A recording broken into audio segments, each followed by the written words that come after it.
Hi there, it's Sebastian here, and welcome to the first practical deep dive of our 5-day career path training. I'm very glad that you are here. You are wanted here, and you know that our goal for today, for the day one, is simple but powerful. We want to recognize your competence, your core skills, your strengths, and of course, your goals, right? So, whether you are on the job search path looking for your next job role, you want to have it quickly, or you're on the career path and you're considering, you know, something completely different than what you've been doing before, a totally new direction or, training, then everything starts with one question. What do I actually bring to the table, right? And for some of us, it sounds easy, and for some of us, it doesn't, right? And it's based on two ideas. So, how to identify your core abilities, and then the Japanese Ikigai framework. All right.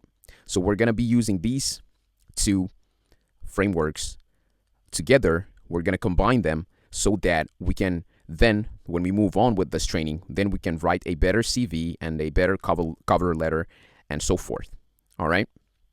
So it doesn't matter whether you're starting from clean slate, so you're in the beginning, and it even might be that you've just moved to Finland, right? And you're still getting familiar with the culture and how people behave and, everything in between.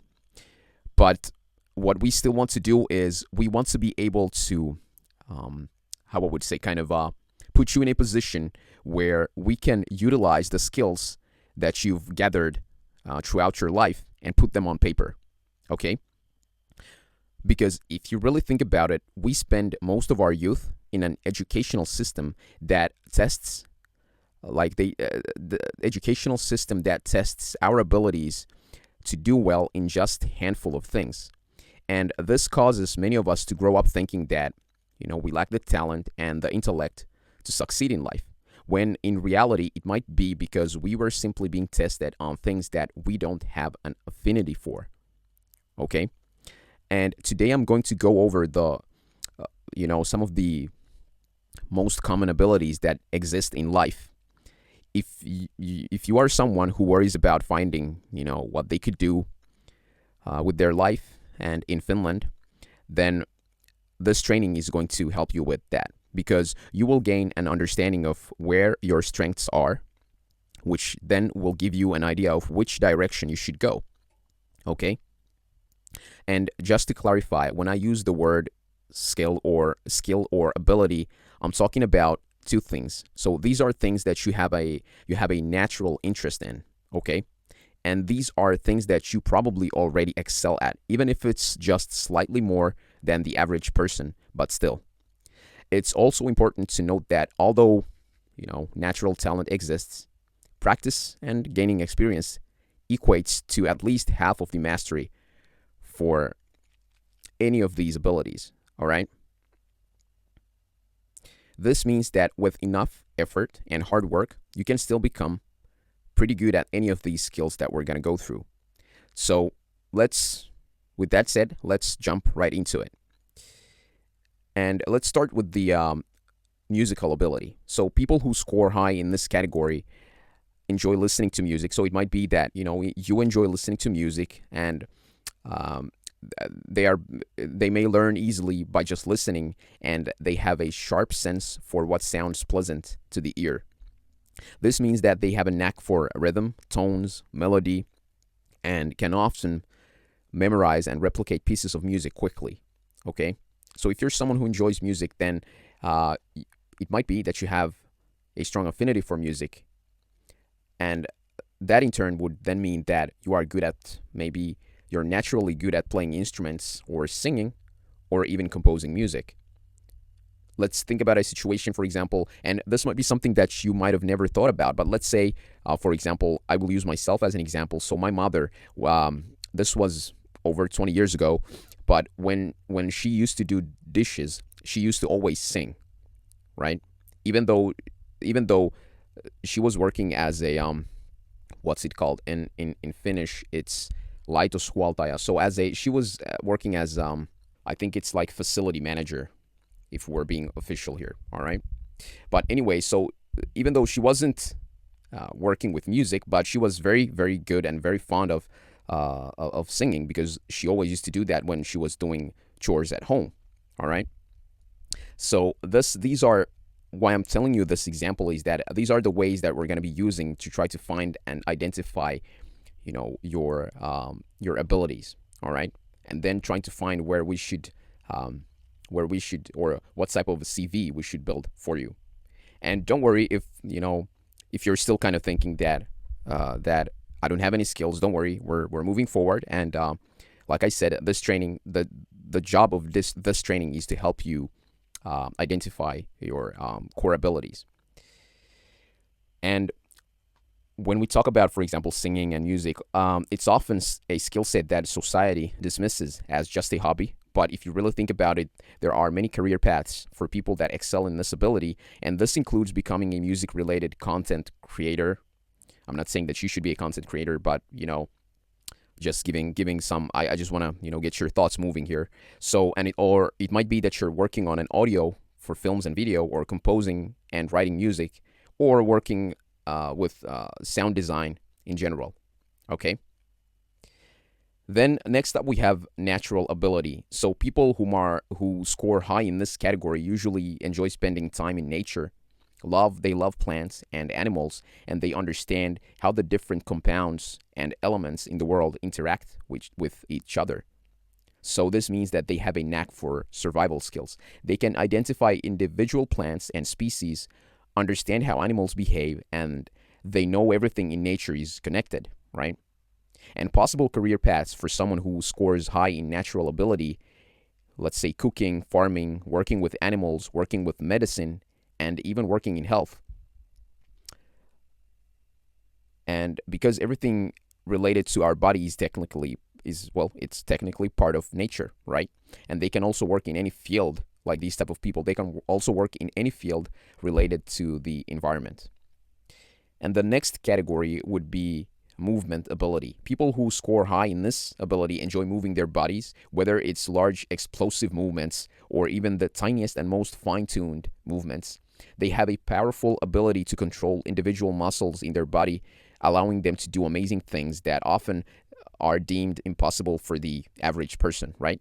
The great thing about this category is that it's heavily tied to practice. Repeating a movement literally strengthens your neurons' ability to fire in that way. So your brain's ability to fire in that way, which allows you to repeat that movement faster and more accurately over time.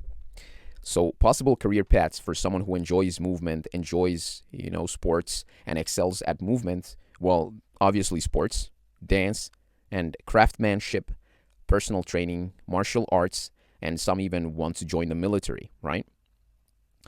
Then next up we have interpersonal ability.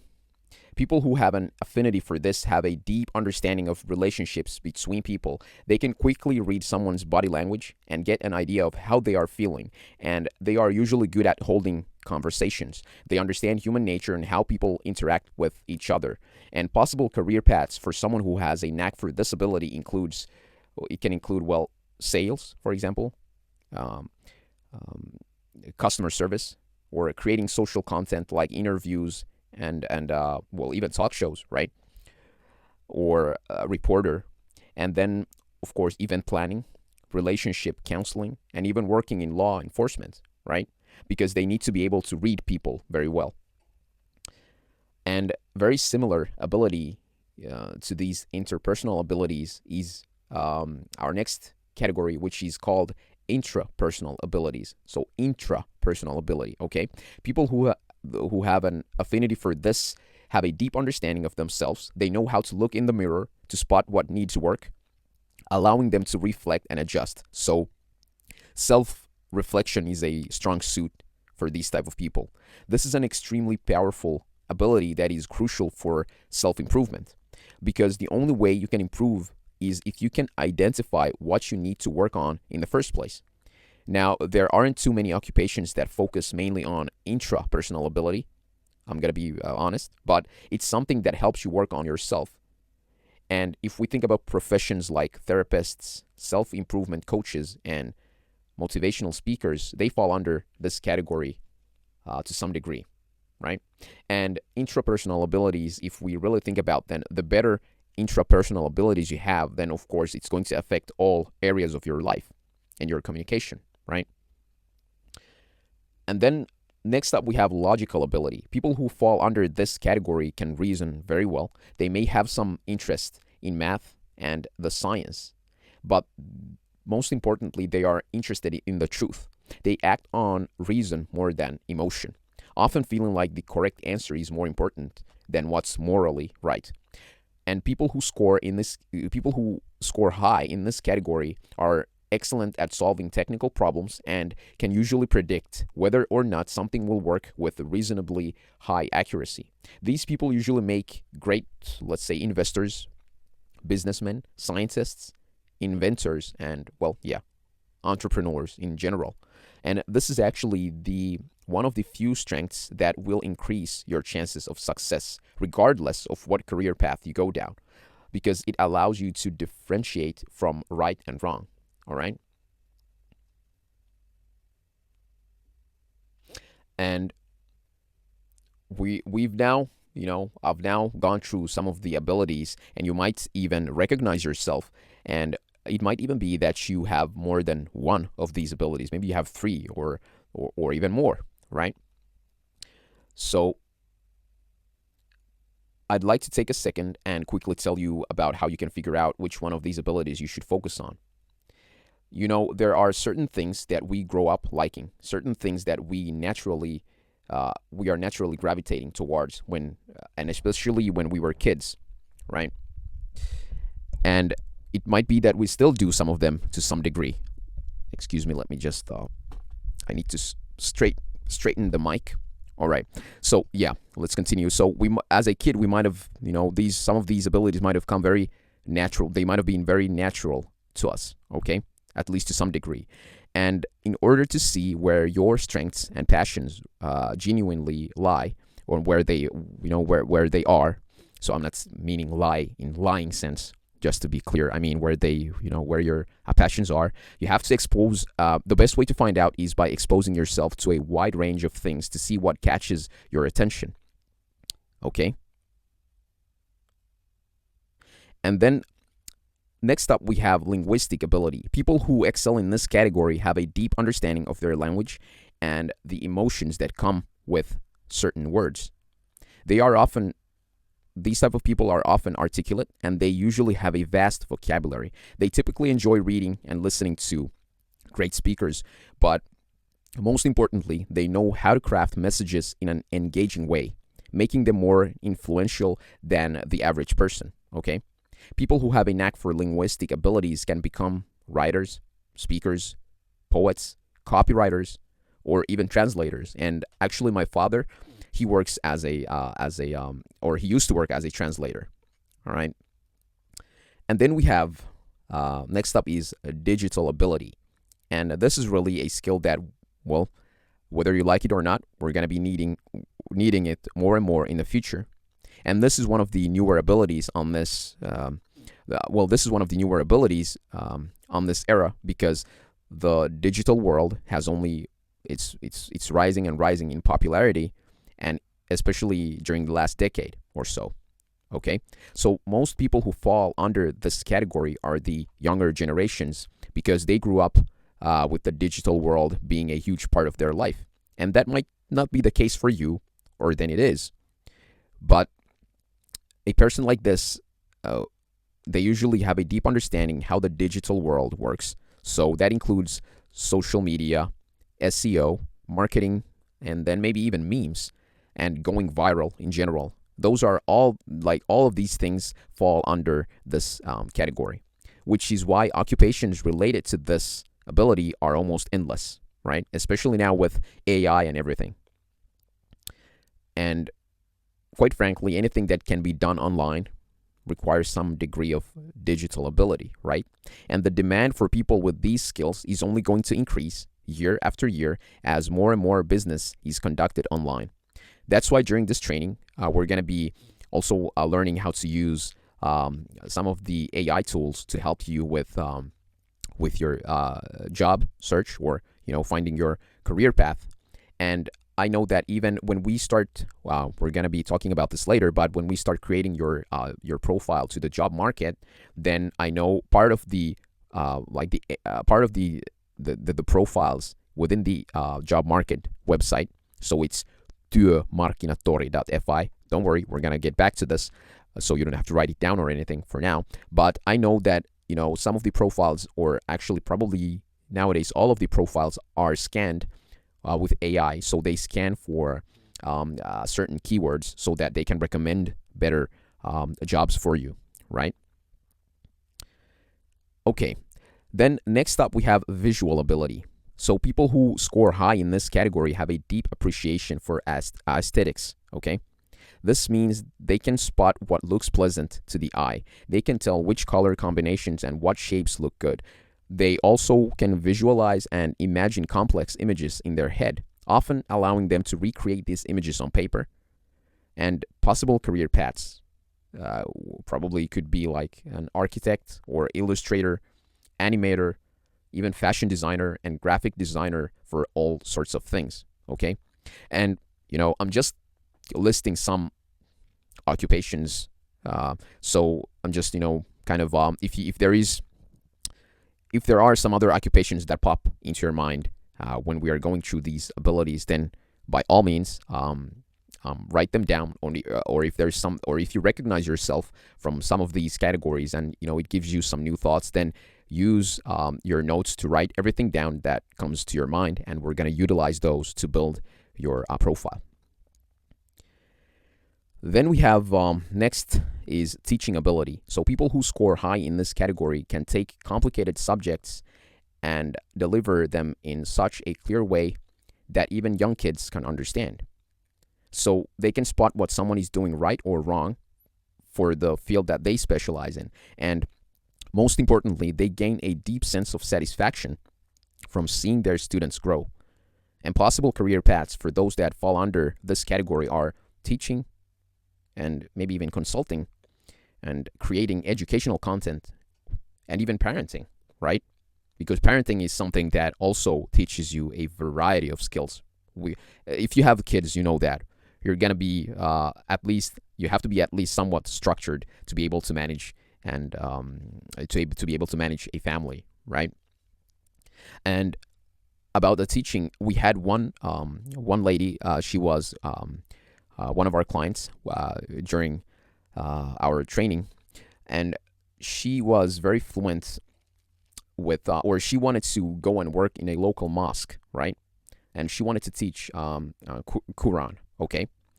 So just I kind of want to give you a understanding of how vast the choices that we really have when we start digging into our abilities, and kind of identifying our core competencies.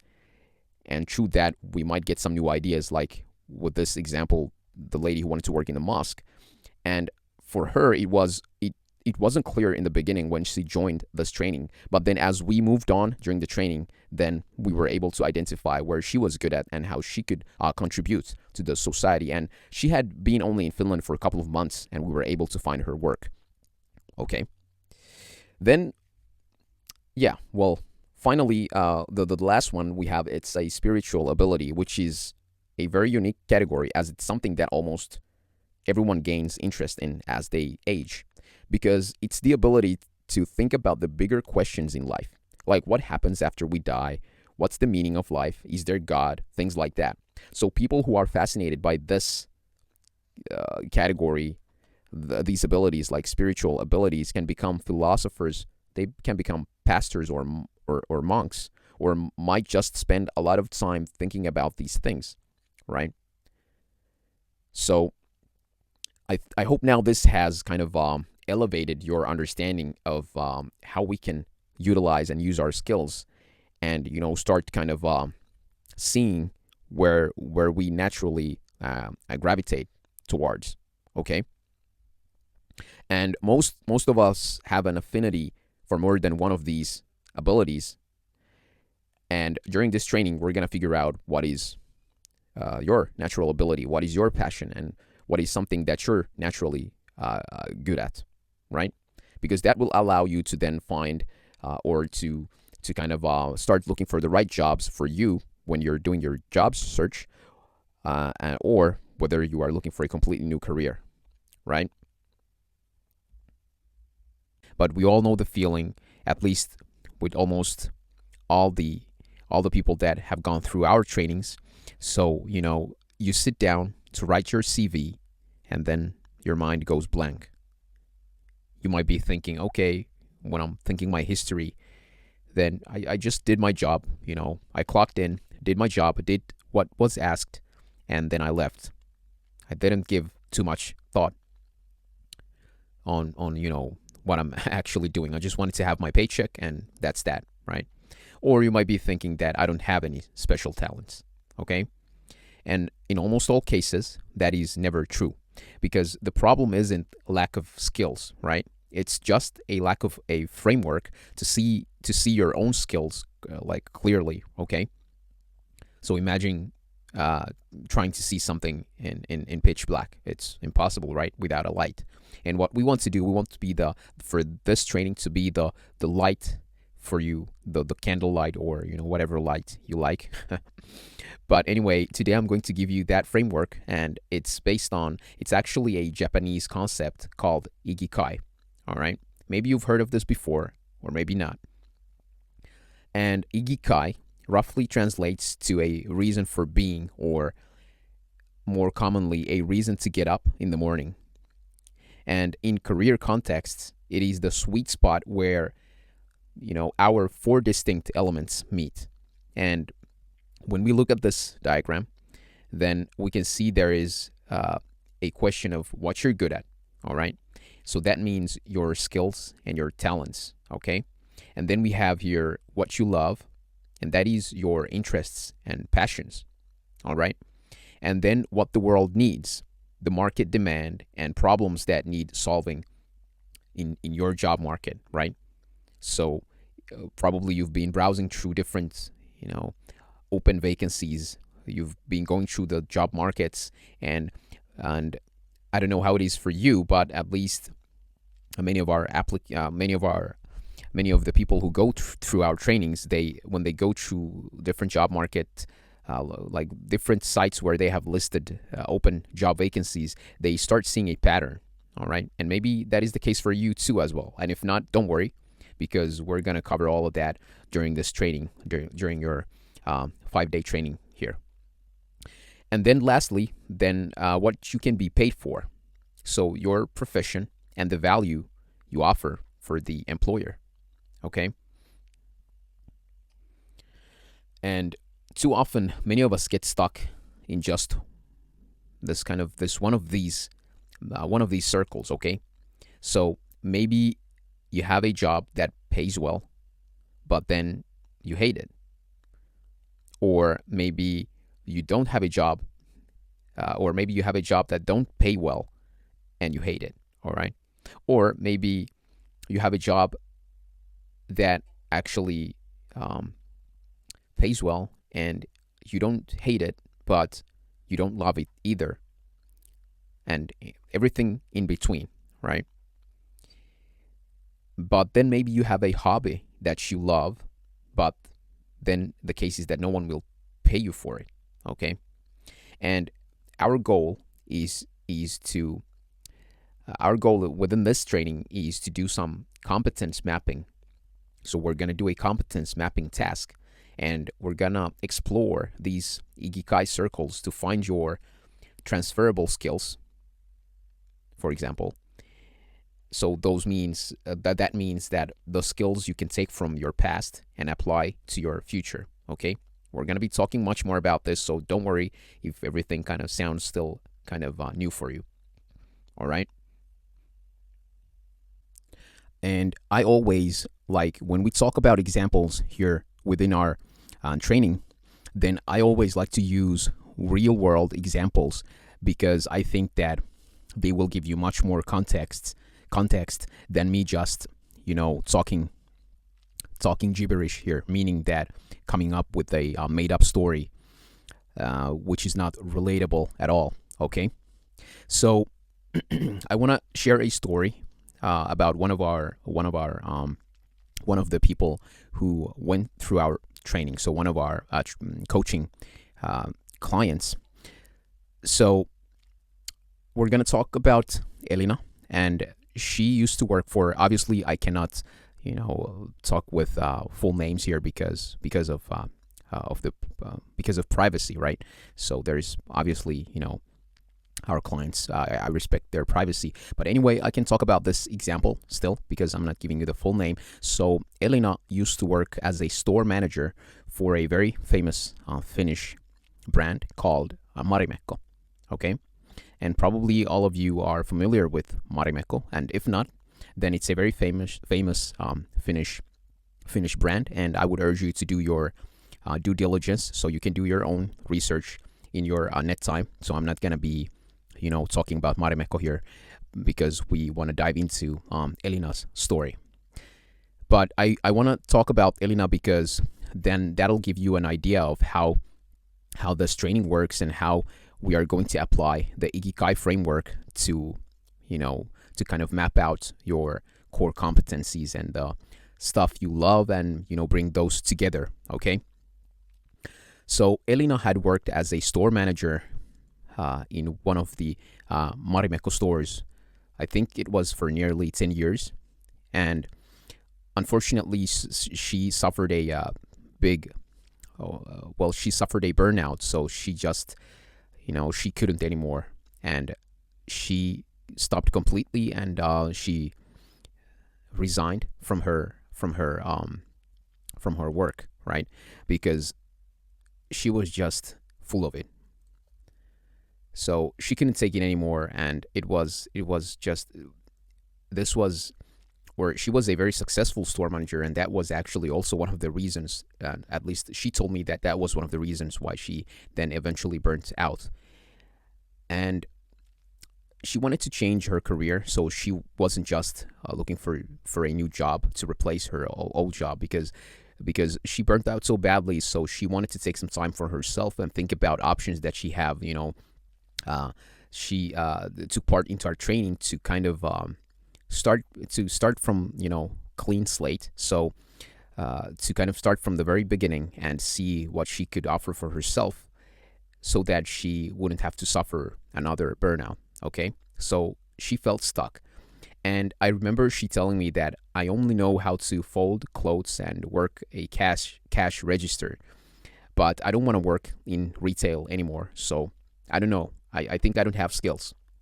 And that was our starting point when she came to our training. And then we used the Ikigai method to dig a bit deeper.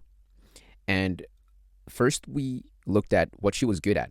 So yes, she could use a cash register, but what else?